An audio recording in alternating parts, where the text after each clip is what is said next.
को अचानक राधिका मौसी को किचन से कुछ गिरने की आवाज आई। उन्होंने बाहर निकल के देखा तो किचन में उन्हें कोई सफेद साड़ी में दिखा। वो चीख पड़ी, हे भगवान, आलतू जलाल तू आई भला को टाल तू, आलतू जलाल तू आई भला को टाल तू। राधिका मौसी को चीखते सुनकर श्रवण बाहर आता है भागते हुए। अरे माँ, क्या हुआ? क्या देख लिया? दादी माँ आ गई क्या सपने में? अरे बेटा, रसोड़े में देख तो कौन है? श्रवण रसोड़े में झांक कर देखता है और उसे कोई नहीं दिखता अंदर। अब रसोड़े में तो कोई नहीं है माँ। कोई सफेद साड़ी में नहीं है क्या? नहीं माँ, कोई भी नहीं है। चिल्लम चिल्ली की आवाज सुनकर काजल भी वहां आ जाती है।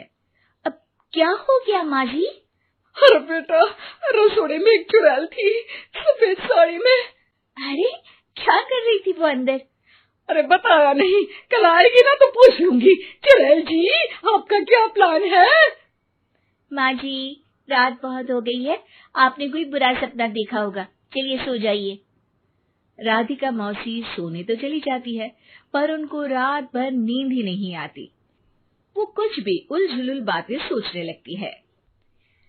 कहीं चुड़ैल की वजह से तो घर में टेंशन नहीं हो रहा, कहीं उसी की वजह से तो वो दादी नहीं बन पा रही। सुबह जब राधिका मौसी रसोड़े में छानबीन करती है तो पाती है कि नींबू का अचार गायब है। चुड़ैल नींबू का अचार ले गई, मुझे तो ठीक नहीं लग रहा कुछ। चुड़ैल को भी पता है कि जिंदगी का असली मजा तो खट्टे में ही है। राधिका मौसी झट से श्रवण को फोन कर देती है। बेटा, मुझे समस्या समझ में आ गई है, हमें एक तांत्रिक की जरूरत है। अरे क्या बोल रही हो माँ, तांत्रिक की क्या जरूरत है? आप पूजा पाठ तो कर ही रही हो ना।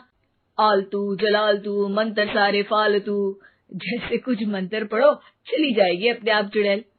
अरे नहीं बेटा, कभी चुड़ैल को कम नहीं समझते।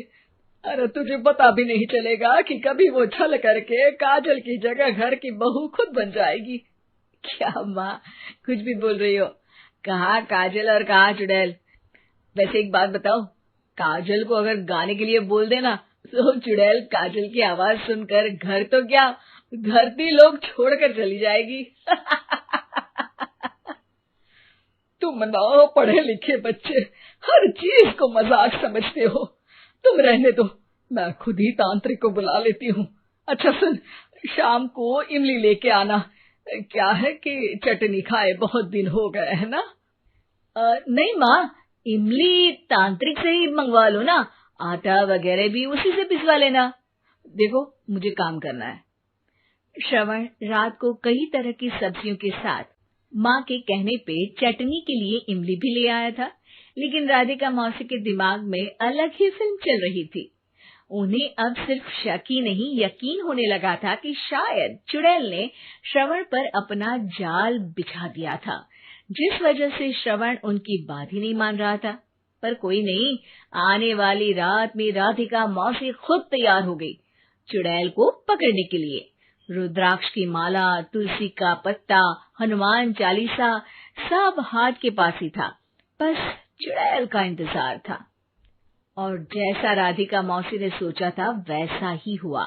वो चुड़ैल उस रात भी आई, पर वो राधिका मौसी से तेज निकली और राधिका मौसी के उससे पकड़ने के पहले ही वो भाग खड़ी हुई। जरूर बहू पे साया है उस चुड़ैल का, तभी तो श्रवण के कमरे में गई है। और अगली सुबह राधिका मौसी पिछली रात हुए हमले में किन चीजों का नुकसान हुआ उसका हिसाब लगा रही थी। उनके खेमे से एक आम के अचार की शीशी भी गायब हो चुकी थी और वो इमली भी जो कल श्रवण लेकर आया था।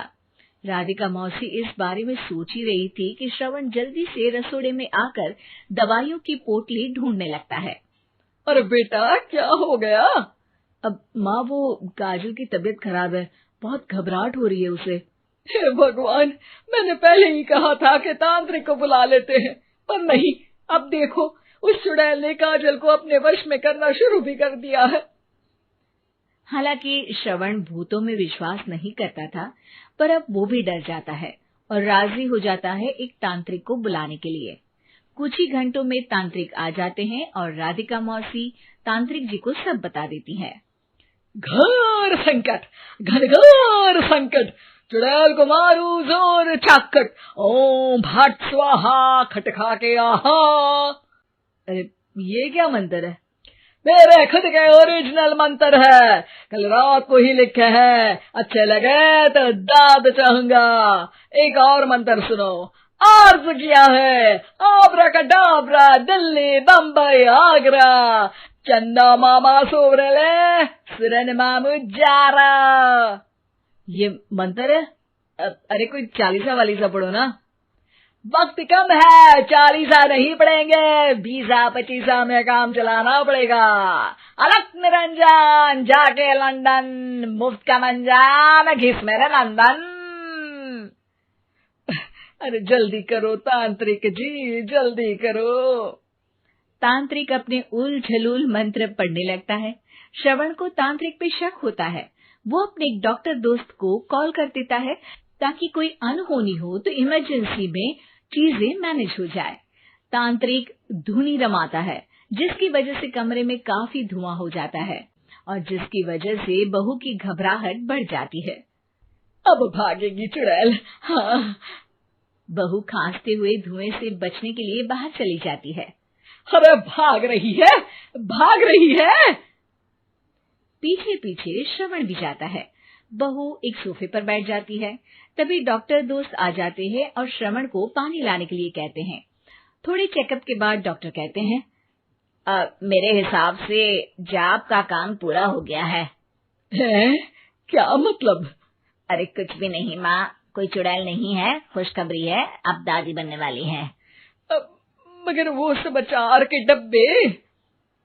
श्रवण दोनों अचार के डब्बे अपनी माँ को दिखाता है, जो कि उनके बिस्तर के नीचे छुपे हुए थे।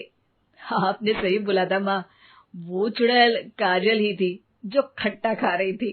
हमें कल ही पता चला, पर हमने आपको ये तांत्रिक वाला काम करने दिया ताकि आपको भरोसा हो जाए कि भूत वगैरह कुछ होता ही नहीं। अच्छा अच्छा, ये तो बड़ी खुशी की बात है। पर बेटा मुझे एक झाड़ू तो ला दे। क्यों माँ? ये तांत्रिक का भूत उतारती हूँ मैं। अब तांत्रिक राधा मौसी के डर से घर से भाग निकलता है और राधा मौसी उसके पीछे भागती है। अरे संकट ये घनघोर है, तांत्रिक मुआ चोर है।